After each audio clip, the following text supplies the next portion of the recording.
Title fix చేస్తారా? Okay okay. Prabhas గారితో సినిమాకి కంగ్రాచులేషన్స్ అండి. థ్యాంక్ యూ అండి, థ్యాంక్స్. ఒక్క నిమిషం. అసలే నాకు భయం, మీరు ఇంకా అరిస్తేనే ఇంకా భయం నాకు. అందరికీ నమస్కారం అండి. నాని కంగ్రాట్స్, 16 years రా. ఈ 16 yearsలో నాని ఒక 2 generations కవర్ చేశాడు. ఆ 2 generationస్కి వాళ్ళు ఎవరంటే వాళ్ళ గ్రేట్ మెమరీస్లో ఉండిపోయాడు చాలా మంచి మంచి సినిమాలతోటి. నేను రీసెంట్గా నానిని ఒక 2 weeks బ్యాక్ కలిసానండి. అప్పుడు ఫస్ట్ టైం నాని ఎంత సీరియస్ పర్సనో నాకు అప్పుడే అర్థమైంది. తను మాట చెప్పాడు, కోవిడ్ టైంలో అంట మనందరం వేరే వేరే రీజన్స్కి భయపడుతున్నాం. కోవిడ్ టైంలో నాని భయం ఏంటంటే తను అప్పటిదాకా చేసింది 20+ ఫిలిమ్సే అంట.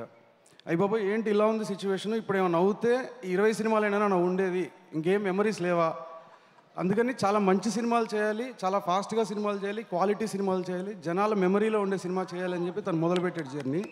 మీరు చూస్తే పోస్ట్ కోవిడ్ అంటే ఆ ఫియర్ చూడండి దేని గురించి ఉందంటే ఓన్లీ సినిమా గురించి ఉంది, ఇంకా దేని గురించి లేదు తనకి. ఆ భయమే తను ఇక్కడ దాకా తీసుకొచ్చింది, ఇంకా చాలా దూరం తీసుకెళ్తుంది, చాలా ఎత్తుకు తీసుకెళ్తుంది.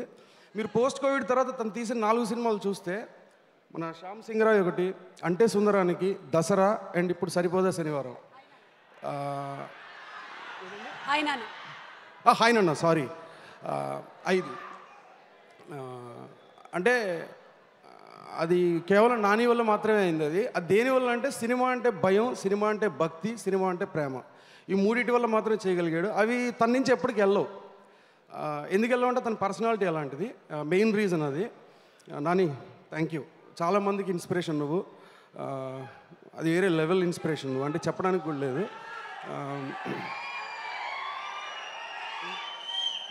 నాకు కనపడతలేదు. ఓకే ఒక్క నిమిషం ప్లీజ్ నన్ను కొంచెంసేపు మాట్లాడివ్వండి ప్లీజ్. సూర్య గారు విలన్ క్యారెక్టర్ని సెలబ్రేట్ చేసుకున్న సినిమా నాకు తెలిసి ఎంటైర్ ఇండియా నాకు తెలిసి షోలే గబ్బర్ సింగ్ గారి క్యారెక్టరు. దాని తర్వాత ఒక నెగిటివ్ క్యారెక్టర్ని సెలబ్రేట్ చేసుకుంటున్న సినిమా నాకు తెలిసి సరిపోదా శనివారం. నేను మళ్ళీ మధ్యలో చూడలే ఇప్పటి వరకు. Thank you very much sir, huge fan అందరిలాగే. థ్యాంక్ యూ అండి.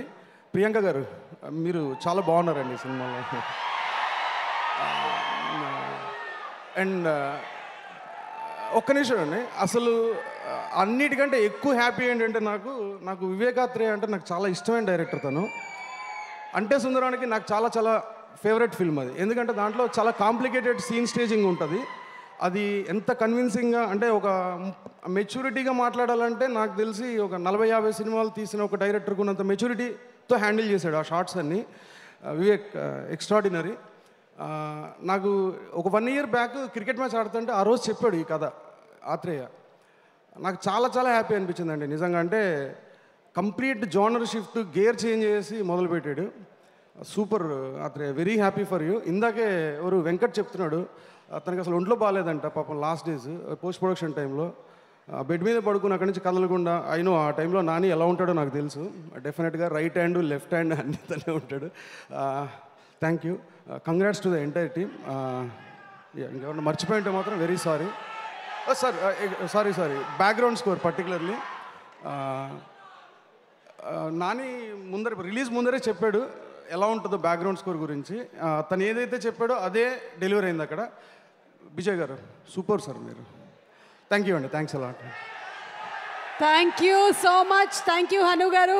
అండ్ ఐ థింక్ నాని గారికి ఇది కూడా ఒక అచీవ్మెంటే, హను గారు ఇంతసేపు మాట్లాడడం అనేది.